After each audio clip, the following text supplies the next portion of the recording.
Hello everyone, electronics series का third video अपन लेके आए हैं और आज एक बहुत ही इंपॉर्टेंट टॉपिक है और ये टॉपिक है स्टार एंड डेल्टा नेटवर्क।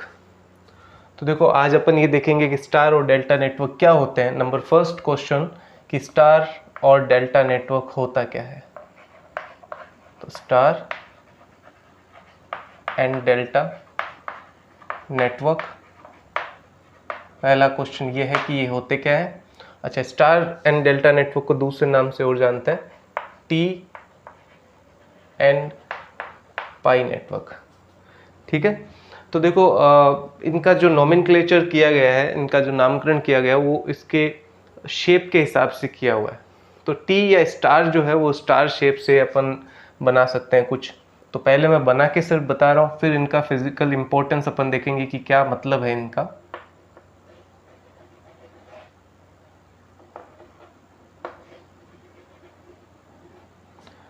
तो ये आपका जो एक 3 इम्पीडेंस के साथ में नेटवर्क अपन ने बनाया है, इसमें देखो एक टर्मिनल इसके और इसके साथ होता है, दूसरा टर्मिनल इसके और इसके साथ होता है, मतलब ये वाला टर्मिनल कॉमन लेते हैं अपन और ये 2 टर्मिनल और होते हैं। ठीक है, तो इसके साथ ये मिलके 2 पोर्ट डिवाइस या फिर 4 टर्मिनल डिवाइस ही बन जाता है। फिर दूसरा अपना क्या है, डेल्टा। तो डेल्टा में देखो कुछ इस तरह का केस है।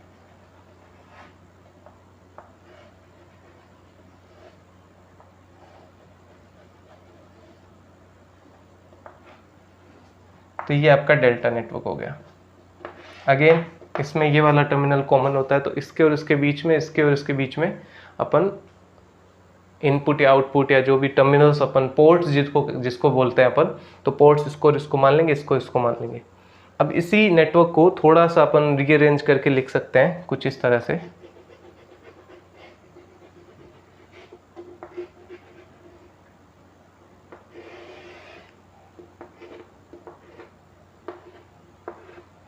तो ये एक पोर्ट, ये दूसरा पोर्ट और ये आपके इम्पीडेंसेस हो गए। ठीक है, और इसका शेप जो है वो टी शेप है, इसलिए इसको टी भी बोलते हैं, यहाँ लिख दिया अपन ने। फिर इसको, ये पाई है आपका, तो पाई को एक इम्पीडेंस यहाँ लगा दे, एक इम्पीडेंस यहाँ लगा दे।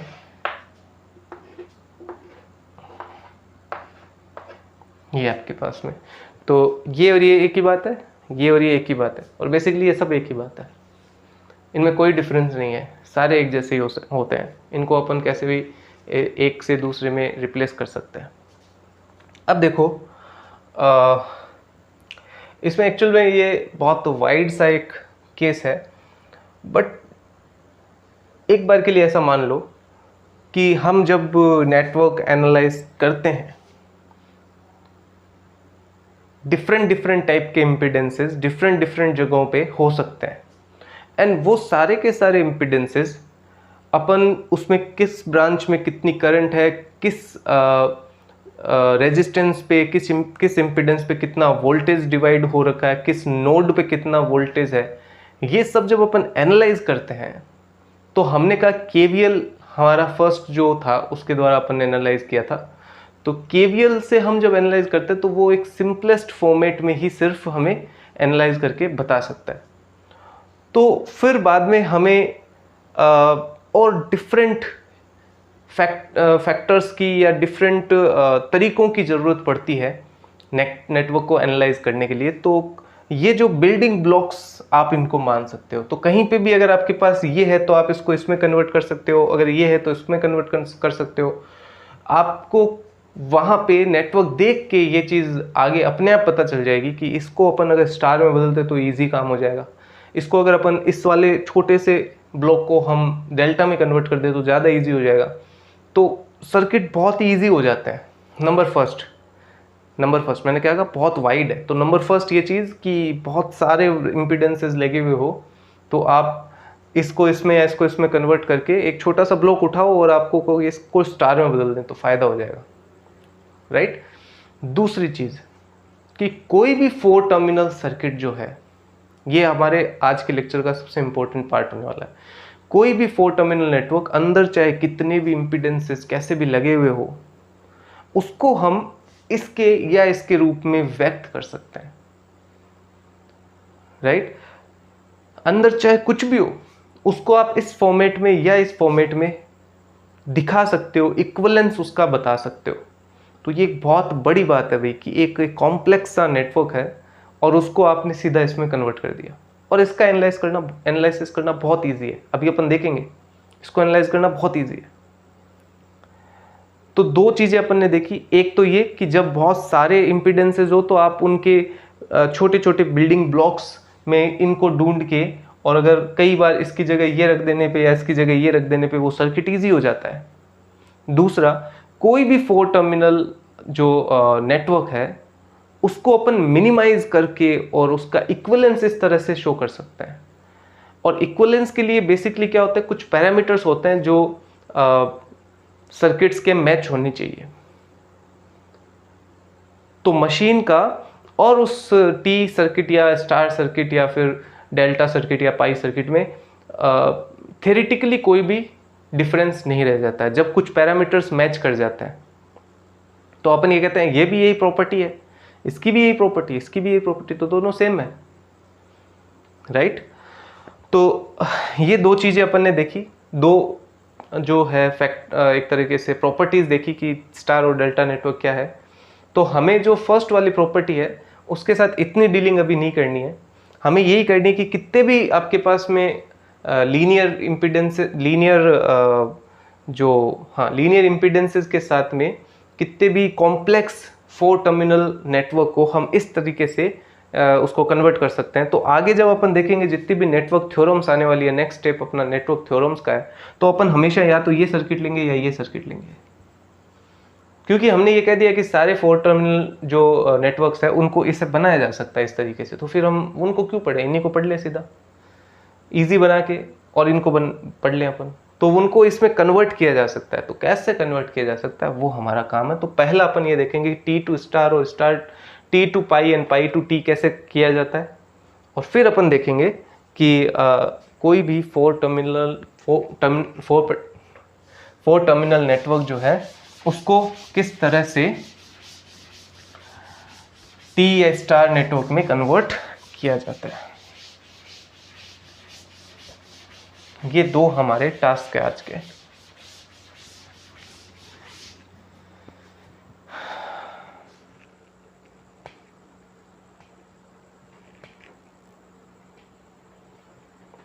स्टार्ट करते हैं अपन। अभी जो मैंने बनाए थे वो वापस मैं इधर बना देता हूँ, लेकिन अब अपन नोमेनक्लेट करेंगे इनको, इम्पीडेंसेस को भी कुछ ना कुछ बोलना पड़ेगा। 1 सेकंड, 1 मिनट का थोड़ा सा वक्त लगेगा। अपन अच्छा सा एक डायग्राम बना देते हैं पहले। तो ये तो हो गया टी, और इसके जैसा ही हम कह रहे हैं कि यही चीज़ है ये,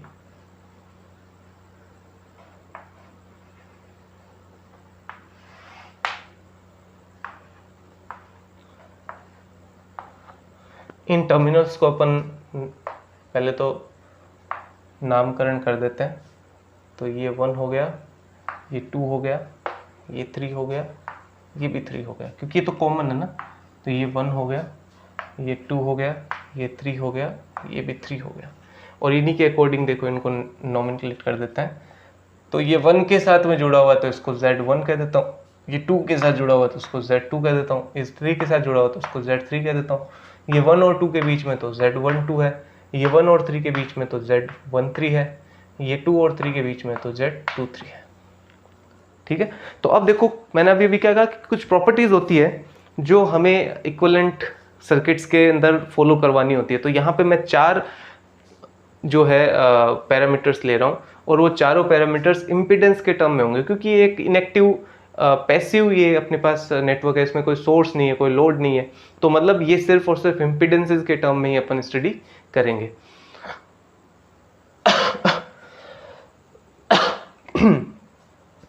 तो 4 पैरामीटर्स कौन कौन से, देखो मैं पहले उनको यहाँ लिख देता हूँ, फिर मैं टी और स्टार दोनों के लिए बना दूंगा उनको। तो पहला है Z1 ओपन सर्किट, दूसरा है Z2 ओपन सर्किट, तीसरा है Z1 शॉर्ट सर्किट, और चौथा है Z2 शॉर्ट सर्किट। ये क्या क्या है? Z1 ओपन सर्किट है जब हमने 1 पे इम्पीडेंस देखना है और आउटपुट को ओपन कर देना है, देखो ध्यान से समझ लेना, एक ही बार में आ जाना चाहिए समझ में, क्योंकि इसको बार बार मैं कहूँगा तो वो कन्फ्यूज़न होगा सिर्फ, और कुछ नहीं होना। तो देखो ये क्या है, 1 पे इम्पिडेंस जब ओपन कर दिया है आउटपुट को, 2 पे इम्पिडेंस जब ओपन कर दिया है इनपुट को, 2 पे इम्पिडेंस इनपुट को ओपन कर दिया, 1 पे इम्पिडेंस आउटपुट को ओपन कर दिया, 2 पे इम्पिडेंस इनपुट को ओपन कर दिया, फिर 1 पे इम्पिडेंस जब आउटपुट को शॉर्ट सर्किट कर दिया, मतलब जोड़ दिया यहाँ से, और 2 पे इम्पिडेंस जब 1 को अपन ने शॉर्ट सर्किट कर दिया। और ये नेटवर्क एनालिसिस का सबसे अच्छी चीज़ आप देखेंगे, फिजिकल रियलाइजेशन जो है आपको अभी समझ में आएगा। तो अगर आप इसमें अच्छे नहीं है या आपने अभी तक नहीं देखा है तो ये वीडियो लेक्चर बड़ा ध्यान से देखना, आपको बहुत हेल्प मिलेगी आगे, बहुत हेल्प, मतलब नेटवर्क थ्योरी की नींव है ये वाला चैप्टर, ये वाला वीडियो आप ऐसा मान लो।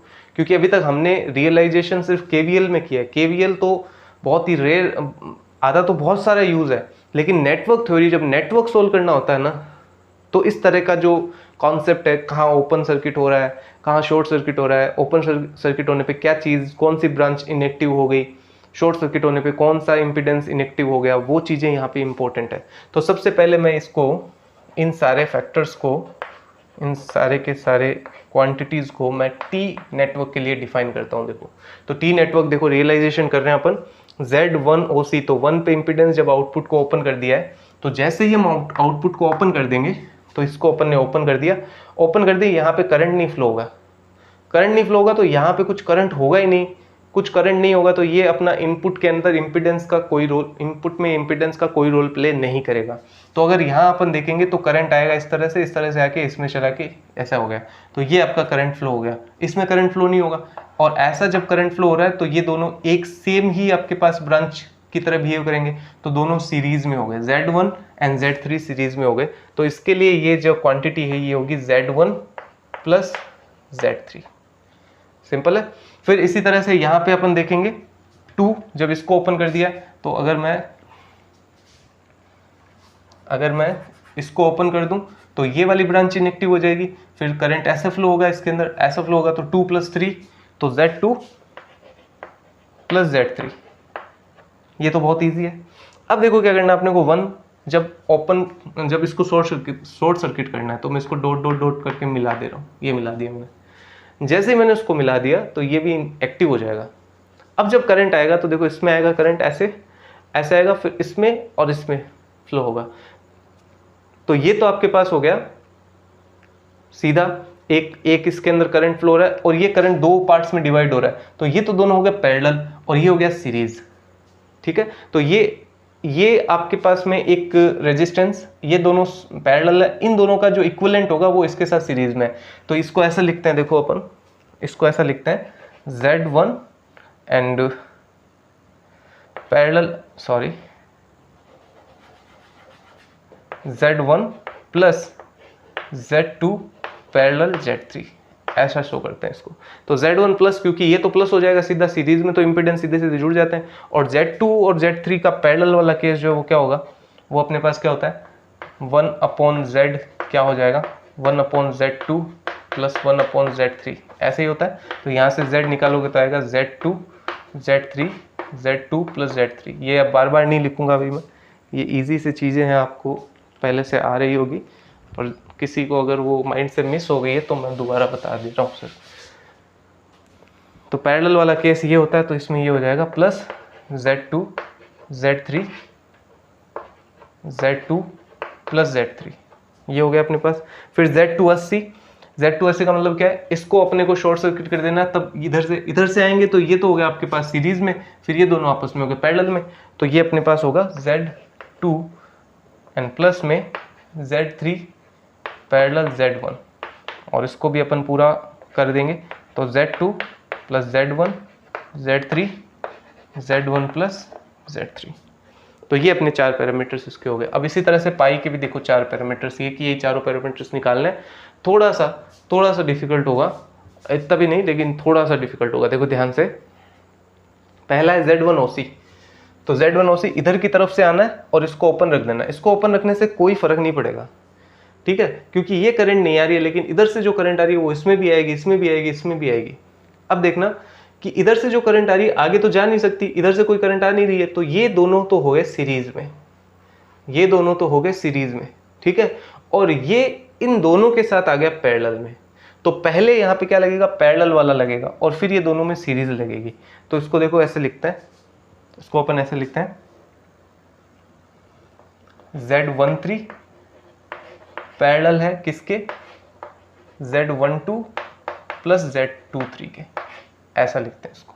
और जब इसको सॉल्व करेंगे अपन तो ये हो जाएगा Z13 Z12 plus Z23 multiplication, और नीचे उन सब का सम्मेशन, इन तीनों का सम्मेशन हो जाएगा 1 ये और ये तीनों, तो Z13 प्लस Z23।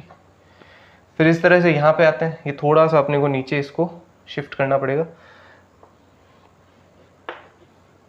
नीचे शिफ्ट कर रहे हैं थोड़ा सा, कंफ्यूज मत हो जाना भी, ठीक है। अब जैसे ही अपन ने इसको ओपन किया, इसको इधर से देखेंगे, इधर से देखेंगे, तो ये पहले आ जाएगा, और ये दोनों सीरीज में आ गए अपने पास, ये तो पैरेलल इन दोनों के साथ में।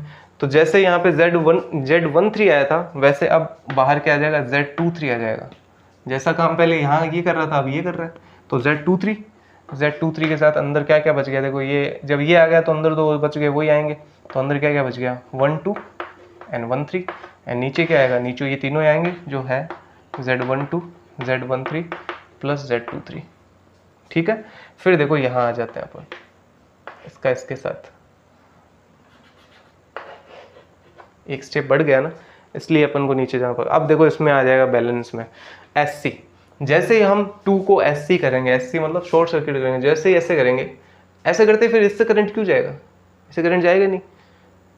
जब करंट को एक शॉर्ट पाथ मिल रहा है, करंट को रेजिस्टेंस में जाना ही नहीं पड़ रहा है, तो रेजिस्टेंस से जाना नहीं पड़ रहा, तो वो वही पाथ चयन करेगा जहाँ रेजिस्टेंस नहीं है, तो रेजिस्टेंस यहाँ से जाएगा, सॉरी जो करंट है वो यहाँ से जाएगा, यहाँ से जाते हैं, इसका कोई मतलब नहीं है। तो फिर देखो एक इधर और एक इधर, एक करंट इधर एक करंट इधर, तो दोनों क्या हो गए, पैरेलल हो गए एक दूसरे के, तो सिंपली ये दोनों पैरेलल हो गए, सिंपली ये दोनों पैरेलल हो गए। कौन कौन, Z12 Z13, तो यहाँ क्या आएगा, Z12 into Z13 upon Z12 plus Z13, ये आएगा यहाँ पे। और इस तरह से यहाँ पे जैसे इसको अपन जोड़ेंगे, इसको जोड़ेंगे तो इसका कोई मतलब नहीं रहेगा फिर, क्योंकि करंट आएगा इसमें से गुजर जाएगा, इसीलिए तो उसको शॉर्ट सर्किट कहते हैं भाई।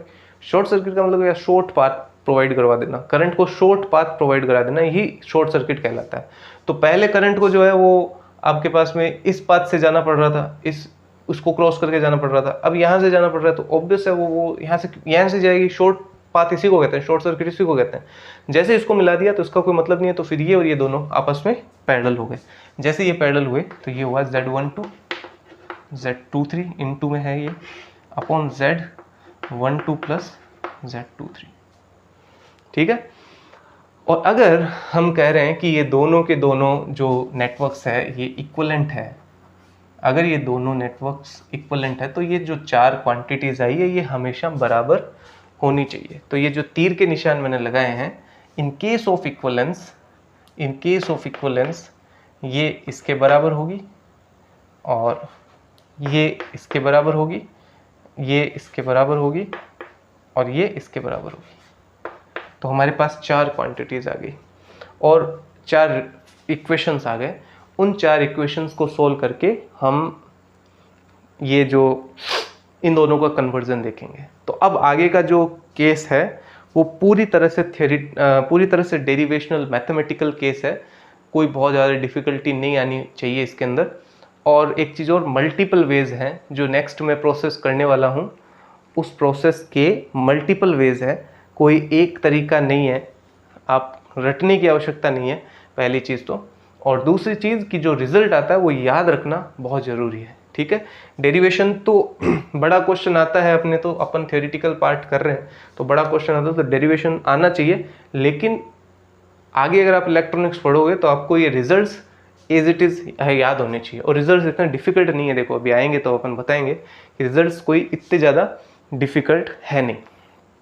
तो देखो सबसे पहले अपने को इसमें क्या करना है, इसमें इस वाली इक्वेशन को इस वाली इक्वेशन से माइनस करना है, ठीक है। इस वाली इक्वेशन में से ये वाली इक्वेशन माइनस करनी है सबसे पहले। तो इनको मैं पहले नोमेनक्लेट कर देता हूँ। This is equation A, let's suppose this is equation B, this is equation C and this is equation D. ये अपन ने दे दी, ठीक है। जैसा मैंने कहा कि इसके मल्टीपल वेज हैं, आप इसको इसमें माइनस करें फिर आगे चलें, या इसको इससे माइनस करें फिर आगे चलें, दोनों से कुछ ना कुछ रिजल्ट आ ही जाएगा। लेकिन हम ये चूज़ कर रहे हैं इसमें से इसको माइनस करेंगे। तो जैसे ही देखो इसमें से इसको माइनस करेंगे तो Z1 में से Z1 चला जाएगा, यहाँ बचेगा Z3 माइनस दिस। तो सबसे पहले मैं लिखता हूँ equation A minus B, sorry B नहीं है C, equation A minus C। तो this one minus this one, Z1 से Z1 गया, Z3 माइनस ये, तो ये बचेगा Z3 minus Z2, Z3, Z2 plus Z3। इधर तो ये बच गया। अब इधर देखो क्या है, सॉरी ये वाला माइनस ये वाला,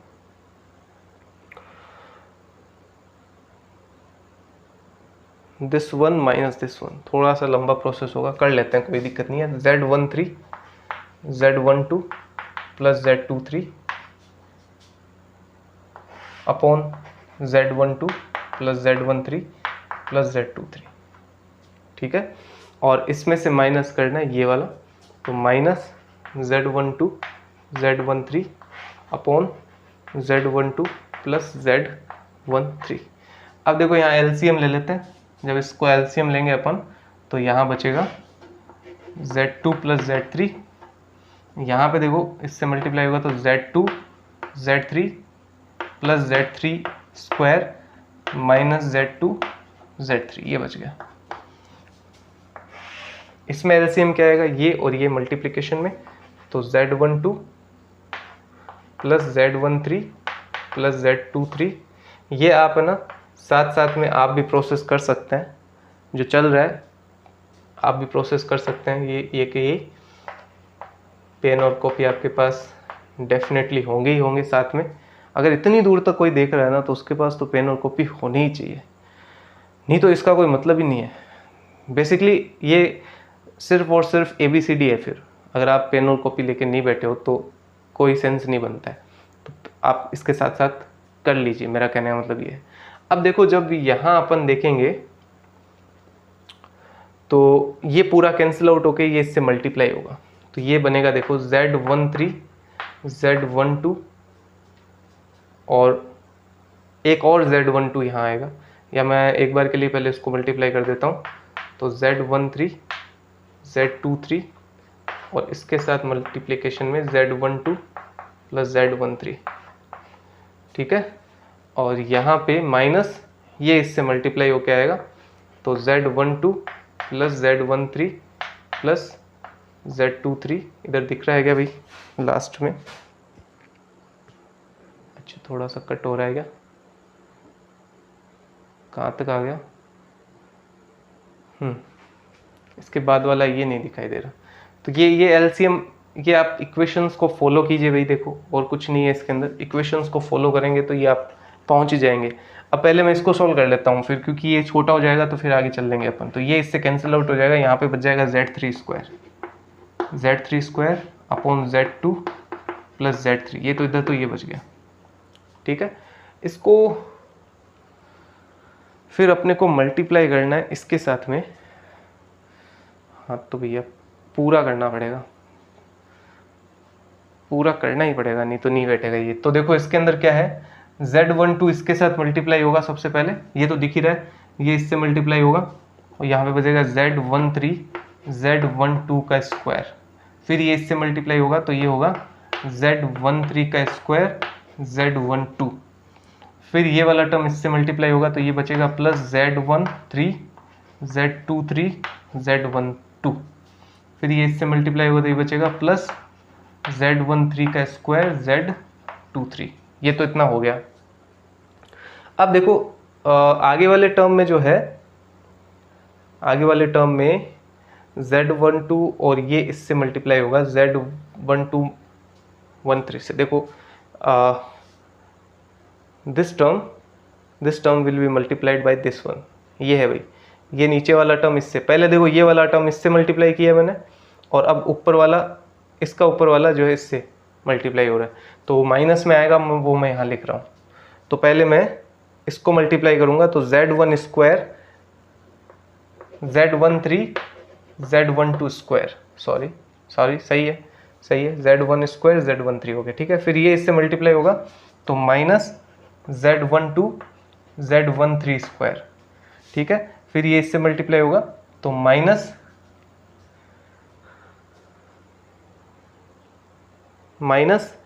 Z12 Z13 Z23, तीनों टर्म आ गए, Z12 Z13 Z23 तीनों टर्म्स आ गए। एंड अपॉन में क्या चल रहा है, थोड़ा सा पेशेंस रखना, अभी देखो लंबा प्रोसेस है, बट अभी रिजल्ट जब आ जाएगा तो सब कुछ फास्टली निकल जाएगा, कोई दिक्कत नहीं है। Z12 plus Z13 plus Z23 and plus into Z12 plus Z13। अब इसमें देखो ये वाला टर्म इससे कैंसिल हो गया, ये वाला टर्म इससे कैंसिल हो गया, ये वाला टर्म इससे कैंसिल हो गया, ये सब जीरो हो गए, तो बच गया क्या, सिर्फ ये वाला term.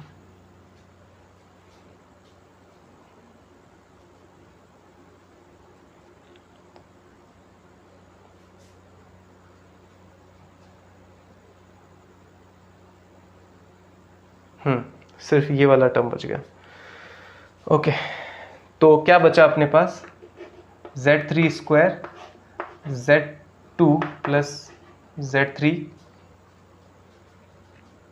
Equals to Z13 square Z23 upon Z12 plus Z13 plus Z23 into Z12 plus Z13। ये इतनी दूर भाई विजिबल है क्या नीचे, थोड़ा सा कट हो गया, तो ये वाला है सेम, देखो नीचे यहाँ पे सेम ये है। अब देखो ये थोड़ा सा आप अगर राइट डाउन कर रहे हो तो कर लो, पॉज करके कर लेना, मुझे थोड़ा इसमें मिटाना पड़ेगा ये वाला पार्ट।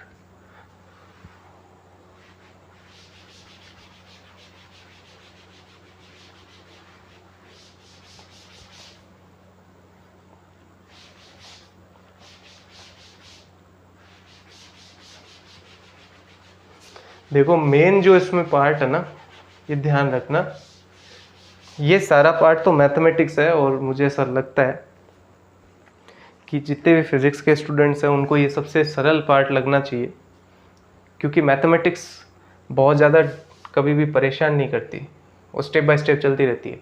अब ये जो चल रहा है ना, ये थोड़ा सा खुद से करोगे ना तो इंटरेस्ट आएगा। मेरा देख रहे हो तो हो सकता है इंटरेस्ट इतना नहीं आ रहा होगा, मैं कैलकुलेशन कर रहा हूँ, मुझे तो आ रहा है, तुम लोगों को नहीं आएगा, बट जो इसमें मेन पार्ट है ना वो ये है, ये चारों टर्म्स आपको निकालनी आनी चाहिए उसके अंदर फिजिकली, किसको कहाँ पे शॉर्ट सर्किट करना है तो क्या हो जाएगा, कौन सी करंट नहीं आएगी, कौन सा ब्रांच जो है वो वेनिश हो जाएगा, ये जो बात है ना ये सबसे इंपॉर्टेंट है। अब देखो a माइनस सी तो हम कर दिए, ये आया था अपने पास a माइनस सी, अब इसको मल्टीप्लाई करना है अपने को b से, तो a minus C into B, इस तरह का कोई भी कॉम्बिनेशन आप ले सकते थे। आप ये भी कर सकते थे b माइनस डी इंटू सी, आप ये भी कर सकते थे b माइनस डी इंटू सी। रिजल्ट दूसरा आता, क्या आता वो मैं बताऊंगा, लेकिन पहले अपन इसको सॉल्व कर लेते हैं।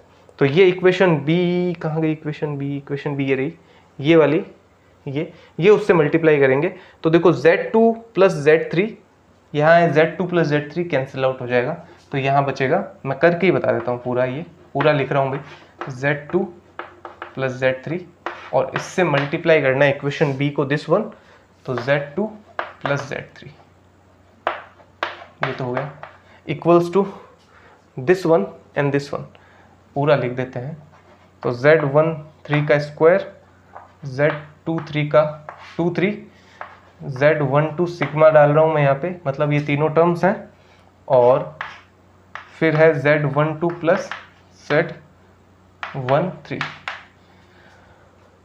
और यहाँ पे है देखो Z23 Z12 प्लस Z13 और नीचे ये पूरा सिग्मा, तो यहाँ है Z23 Z12 प्लस Z13 और नीचे है सिग्मा Z12, तो देखो ये इससे कैंसिल, ठीक है। एंड Z23 इंटू Z23 का स्क्वायर, यहाँ Z2 plus Z3 Z2 plus Z3 से कैंसिल, तो ये बच गया Z3 का स्क्वायर इक्वल्स टू, ये मल्टीप्लाई होगा तो Z13 Z23 का स्क्वायर अपॉन सिग्मा वाला टर्म पूरा लिखना पड़ेगा, Z23 का स्क्वायर,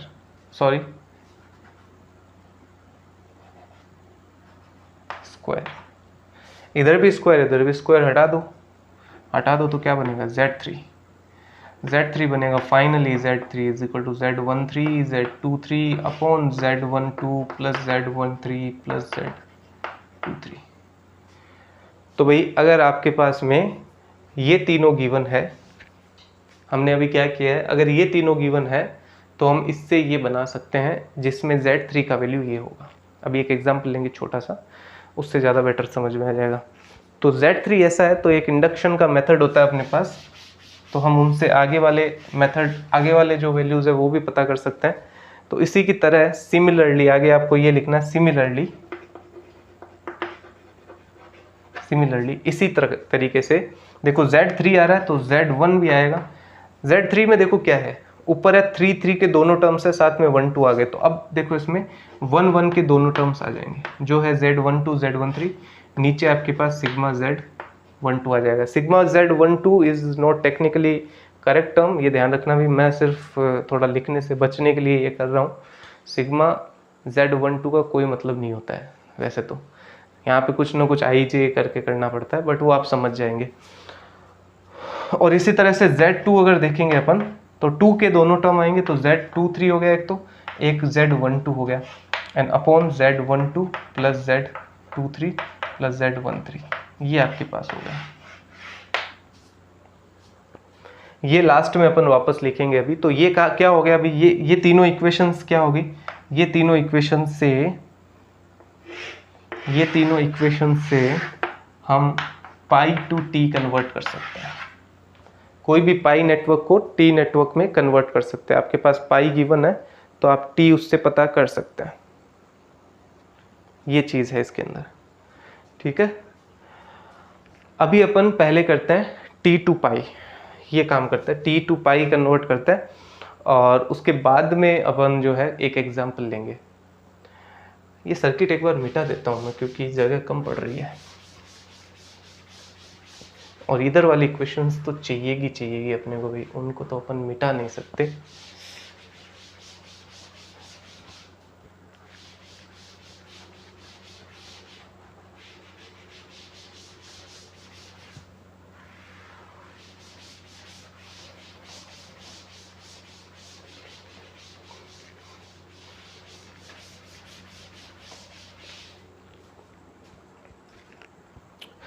कितनी देर का हो गया है वीडियो भी।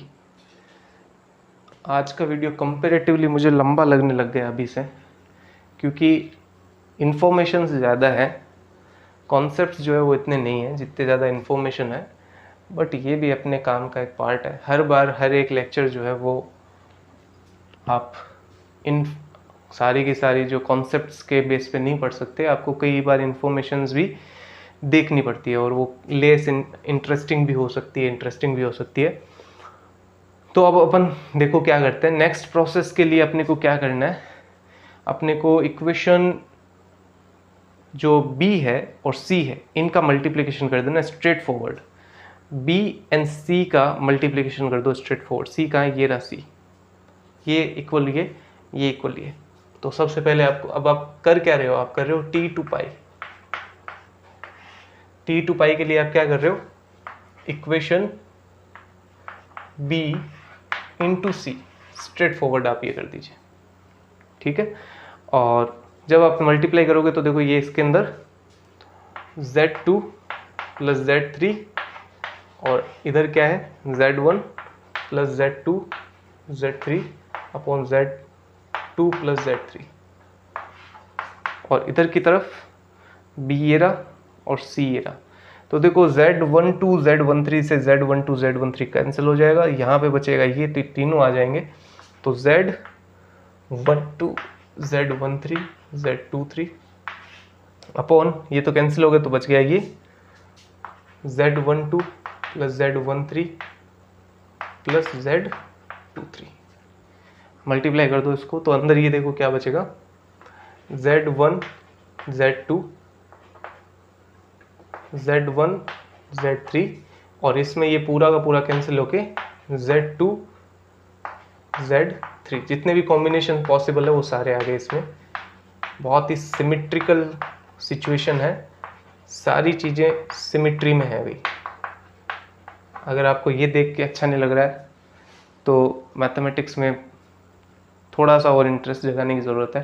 देखो सब कुछ सिमेट्री में, 1 2 1 3 2 3 1 2 1 3 2 3 1 2 1 3 2 3 सब कुछ सेम। लेकिन ये हमारा रिजल्ट नहीं है, ये हमें नहीं चाहिए। हमें क्या चाहिए देखो, अब मैं इक्वेशन जो अपना पहले आया था अभी Z3 का जो वैल्यू आया था वो वापस ला रहा हूँ एक बार। अभी अभी हमने Z3 निकाला था अभी, और Z3 हमारे पास आया था Z3 Z23 Z13 upon Z12 plus Z13 plus Z23, ये आया था। इसमें इसका भाग लगा देना है। तो ये इक्वेशन आप कुछ भी इसको 1 कह दो, उसको अपन ने कुछ किया नहीं था तो इसको 2 दे देते। तो इसमें अपन इक्वेशन 1 डिवाइडेड बाय 2 कर देते हैं। तो देखो इस डायरेक्शन में जाते हैं अपन, इस डायरेक्शन में ये पूरा का पूरा इससे कैंसिल आउट हो जाएगा। कुछ कट रहा है क्या उधर? इक्वेशन 1 और 2 कुछ नहीं कट रहा है, ठीक है। तो ये पूरा का पूरा इससे कट जाएगा, इसके बट्टे में ये आएगा तो 2 3 एंड 1 3 कट जाएगा, सिर्फ बचेगा एक और वो बचेगा 1 3। तो मैं ये वाला पार्ट इधर लिख रहा हूँ, तो Z13 बचेगा भाई, 1 3 या 1 2 1 2 सॉरी, क्योंकि 2 3 से 2 3 कट गया, 1 3 से 1 3 कट गया, तो 1 2 बचेगा, 1 2 बचेगा। और इधर क्या बचेगा देखो, Z1 Z2 plus Z1 Z3 plus Z2 Z3 upon Z3 था यहाँ पे सिर्फ। तो देखो इसको सॉल्व करते हैं अपन, इसमें भाग लगा इसमें भाग लगा तो क्या बचा, Z1 प्लस Z2, इसमें भाग लगा तो plus Z1 Z2 upon Z3, ये Z12 आ गया। अगर Z12 इतना अच्छा है, सिंपल है, तो Z13 Z23 कैसे निकाल लोगे? बहुत इजीली होगा। Z23 निकालेंगे तो जैसे 1 2 में 1 2 आया तो इसमें आ जाएगा 2 3 और 1 2, तो 2 3 अपॉन में Z1, जो बच गया वही 2 3 में से 1 बच गया। इसी तरह से Z13 that is equal to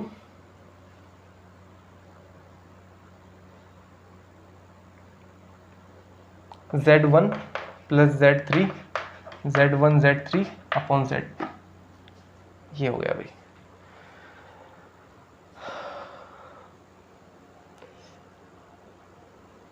अभी देखो ये सारी इक्वेशंस आप ध्यान रखना, ठीक है। ये इक्वेशंस आप ध्यान रखोगे तो अभी इसका यूज़ अपन करेंगे। तो एक बार के लिए अपन ये इधर वाली छोड़ देता हूँ, बाकी मैं एक बार सब कुछ मिटा रहा हूँ। इससे क्या अपन सीखे हैं वो चीज़ देखो। न्यूमेरिकल्स करेंगे एक दो तो अपने को ज़्यादा क्लियर होंगे। न्यूमेरिकल्स में कुछ इजी से एग्जांपल्स अपन ले लें।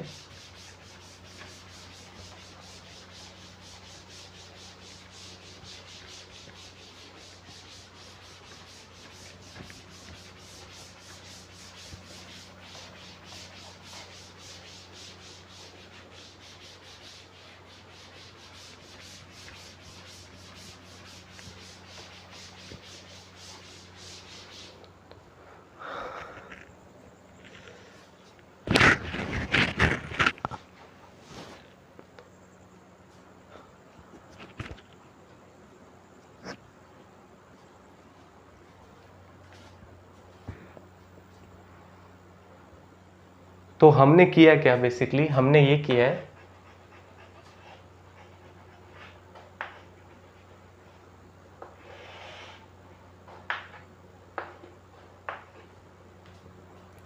इस सर्किट को इस सर्किट में कन्वर्ट कर दिया अपन ने।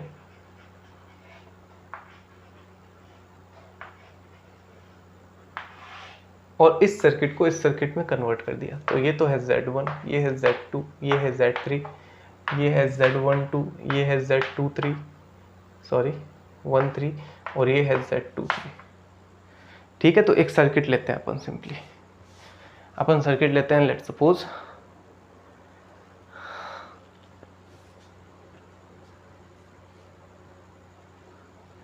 ये ले लेते हैं, फिर T से अपन पाई में कन्वर्ट करते हैं। तो ऐसा सर्किट अपन यहीं पे बना देता हूँ ना। इसको मैंने कर दिया 2 ओम, लेट्स सपोज इसको मैंने कर दिया 3 ओम और इसको मैंने कर दिया 1 ओम। ठीक है, तो अपन ने देखा था कि Z1 जो था वो क्या था, वो था Z12 Z13। देखो ध्यान रखना है अपने को, Z1 का मतलब क्या है आपके पास कि 1 अगर आ गया तो 1 2 और 1 3 1 के जितने भी वो आ जाएंगे। और नीचे क्या था, नीचे था Z, अच्छा ये तो उल्टा कर दिया अपन ने, सॉरी, ये वाला इक्वेशन नहीं आएगा इसमें काम, इसमें दूसरा इक्वेशन काम आएगा जो अभी अभी अपन ने निकाला है।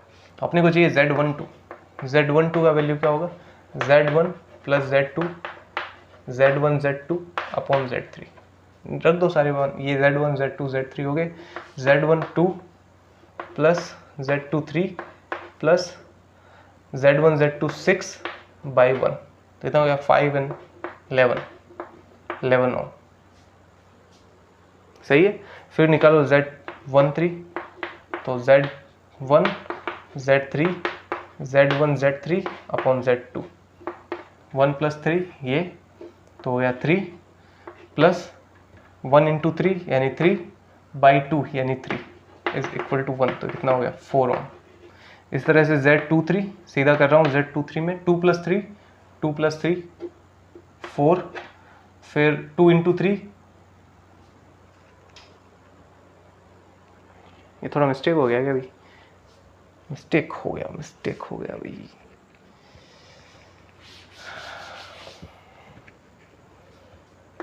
Z13 is equal to Z1 plus Z3 plus Z1 Z3 upon Z2। तो Z1 Z3, अच्छा सही, गड़बड़ ये हुआ था 2 प्लस 1 तो 3, सही तो किया था भाई, लेकिन ये गड़बड़ हो गया था। 2 प्लस 1 तो 3 होता है, लेकिन 2 इंटू 1 जो है वो 2 ही होता है, और ये अपने पास हो गया 3, तो ये आपके पास हो गया 2 बाई 3.66 हो गया, तो 3.66 ओम। ठीक है, एंड देन Z23, तो 2 and 3 4 प्लस 3 बाई 2, 3 बाई 2 कितना होता है 1.5, तो ये हो गया 5.5 ओम। तो अब आप इस सर्किट को अगर इसके इक्विवेलेंट फॉर्म में देखना चाहें तो आपको इसकी जगह तो क्या लगाना पड़ेगा, Z23 की जगह क्या लगाना पड़ेगा 5.5 ओम, Z12 की जगह क्या लगाना पड़ेगा 11 ओम, तो ये हो गया 11 ओम और ये हो गया आपके पास 3.66 ओम।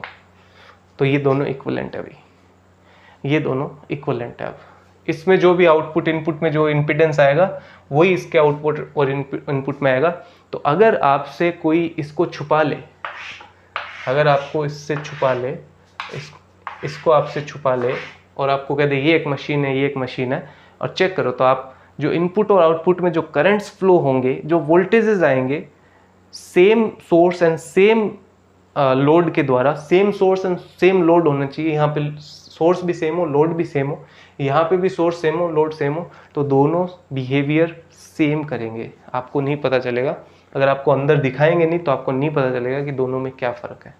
इसलिए इनको कहते हैं इक्विवेलेंट है ये दोनों एक दूसरे में इंटरचेंजेबल है और इक्विवेलेंट है ये। तो ये अपन ने बात की कि T2 star and star to, T2 star तो क्या करना है, T तो खुद ही स्टार है, तो T2 pi and pi to T में कैसे कन्वर्ट किया जाए। एक बार फिर मैं यहाँ पे देखो फॉर्मूला लिख दे रहा हूँ। तो Z1 जो होता है वो होता है Z12 Z13 upon Z12 plus Z13 plus Z23, Z2 is equal to Z23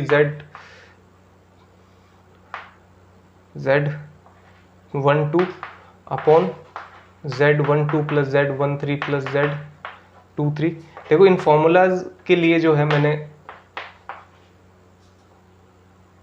काफ़ी एनालिसिस किया, और एक दो जगह मैंने ये भी पाया कि कई लोग ऐसा दावा करते हैं कि एक बार देख लो कभी नहीं भूलोगे, बहुत सारे वीडियोस में करते हैं। इवन मुझे भी मेरे एक फ्रेंड ने ऐसा सजेशन दिया कि थंबनेल में ऐसा लिखो, एक बार पढ़ो और कभी नहीं भूलोगे, इस बार सब कुछ पार, इस तरह का। लेकिन ये इस तरह की चीज़ें नहीं है भाई। अगर आप इतनी दूर पहुँचे हो ना ये पूरा वीडियो देख के, तो मेरी एक बात देख लेना, सुन लेना, ये चाहे दिखने में कितना भी ईजी हो, ये फॉर्मूला बहुत ईजी है, लेकिन अगर रिवीजन नहीं करोगे टाइम टू टाइम तो नहीं याद रहेगा। ऐसा कुछ भी नहीं है जो आप एक बार पढ़ो और हमेशा याद हो जाए। इस तरह के इवेंट्स नहीं होते हैं, वो बहुत ही गहरे इम्पैक्ट डालने वाले इवेंट्स होते हैं। इस तरह की छोटी मोटी चीज़ें तो आपके दिमाग में बहुत सारी भरी पड़ी है, तो अगर ऐसे आप सबके सब याद रखने लग गए तो बड़ा मुश्किल काम हो जाएगा। सब कुछ याद रखोगे तो दिमाग काम करना बंद कर देगा, तो सब कुछ याद नहीं रहेगा। लेकिन हाँ, ये अगर आपको समझ में आ गया है तो आप आगे थोड़ा सा रिवीजन करोगे तो वो वापस से आपके पास आ जाएगा, आपको इतनी डिफ़िकल्टी नहीं होगी। ये सारी मेहनत जो है ना, ये सिर्फ इसीलिए है कि आपको एक बार आ जाए तो आगे कभी काम पड़े, आपका माइंड डेवलप हो चुका है, आपका माइंड जो है वो कॉन्सेप्ट को क्लियर कर चुका है, तो आपको वापस जब आप कभी करोगे तो आपको इतनी दिक्कत नहीं आएगी। अब देखो आगे का जो केस है, जैसा मैं कह रहा हूँ कि मुझे ऑलरेडी इसमें बहुत ही लेंदी लगने लग गया है ये लेक्चर। तुम लोगों को लग रहा है नहीं लग रहा है पता नहीं, तो चलो एक और कर ही लेते हैं, लास्ट केस अपन इसके अंदर, जो है हमारा इम्पोर्टेंट, इस तरीके से इम्पोर्टेंट है।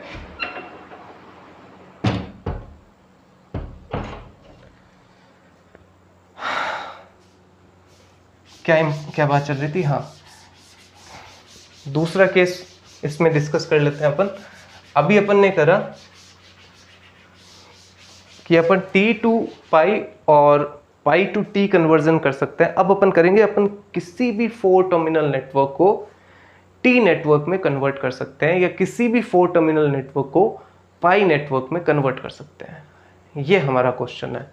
तो देखो एक अपन इसमें से सोल्व कर रहे हैं कि किसी भी 4 टर्मिनल को अपन t में कन्वर्ट कर सकते हैं। किसी भी 4 टर्मिनल डिवाइस, आपके पास कोई भी लीनियर इम्पीडेंसेस के साथ में 4 टर्मिनल डिवाइस है, आपको नहीं पता अंदर क्या है, लेकिन आप इसके उन 4, ये जो 4 आपके पास है, इन 4 वैल्यूज़ के बेस पे इसको टी सर्किट में कन्वर्ट कर सकते हो, टी नेटवर्क में कन्वर्ट कर सकते हो। तो यहाँ आपके पास ये 4 है सिर्फ, और इन चारों से आपको ये काम करना है। तो इसके लिए देखो करना क्या है, यही मैथमेटिक्स से लगानी है और ज़्यादा कुछ भी नहीं करना अपने को। तो यहाँ पे आपको एक तो ये वाला और एक ये वाला, इन दोनों को आपस में माइनस कर दो, ये माइनस ये, सीधा ही इसको इसमें से इसको माइनस करना अपने को। तो मैं यहाँ लिख रहा हूँ Z1OC माइनस Z1SC, ठीक है। माइनस करेंगे, देखो आपके पास क्या बचेगा, ये इससे कैंसिल हो गया, पहले भी किया हुआ है अपन ने ये काम, ऐसी कोई बात है नहीं। तो Z3 एंड ये Z3 माइनस ये बच जाएगा आपके पास। तो इसको मैं लिख रहा हूँ, देखो Z3 minus this whole term, तो Z3 upon Z2 plus Z3।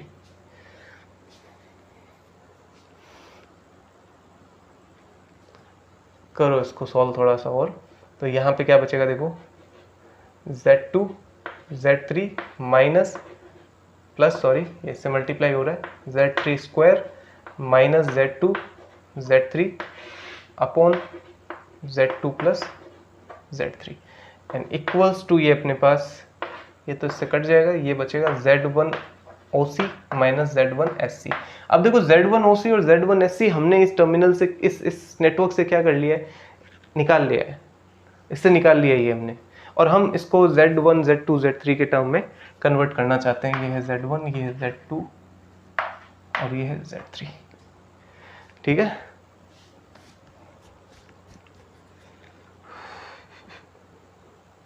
अब देखो Z2 प्लस Z3 क्या है, यहाँ पे देखो Z2 प्लस Z3 अपने पास क्या है, Z2OC है।